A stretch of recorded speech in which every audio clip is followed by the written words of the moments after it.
आर के रनत channel subscribe करें, बेल icon घंटी दबाएं।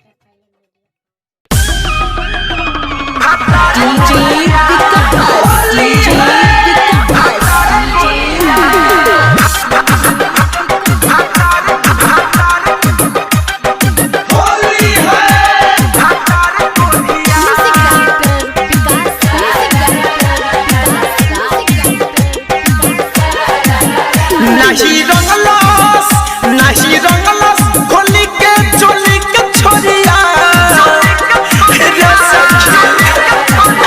नाही रंगलस खोली के चोली के छोरिया होलियों में ना आइले भतार कोढ़िया होलियों में ना आइले भतार कोढ़िया असरा देलस कि कह के आई बकरिया असरा देलस कि कह के आई बकरिया होलियों में ना आइले भतार कोढ़िया होलियों में ना आइले भतार कोढ़िया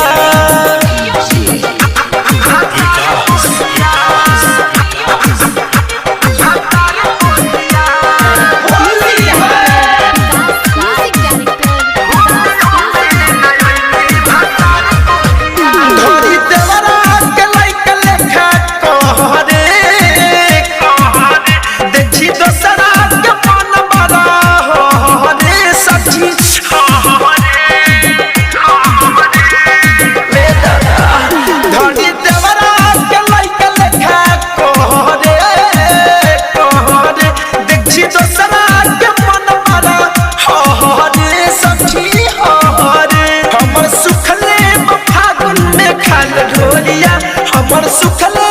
फागुन में खाल ढोलिया होलियों में ना आइले भतार कोढ़िया होलियों में ना आइले भतार कोढ़िया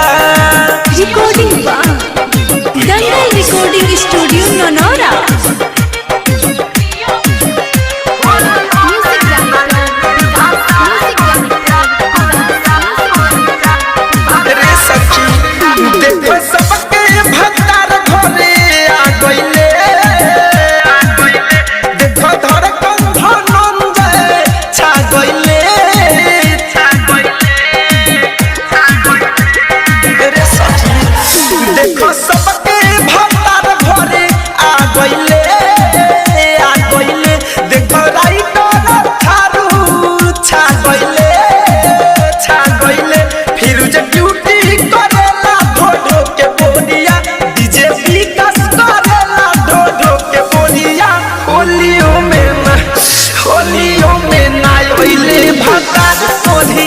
होलियों में ना आइले भतार कोढ़िया असरा देलस कि कह के आई बकरिया असरा देलस कि कह के आई बकरिया होलियों में ना आइले भतार कोढ़िया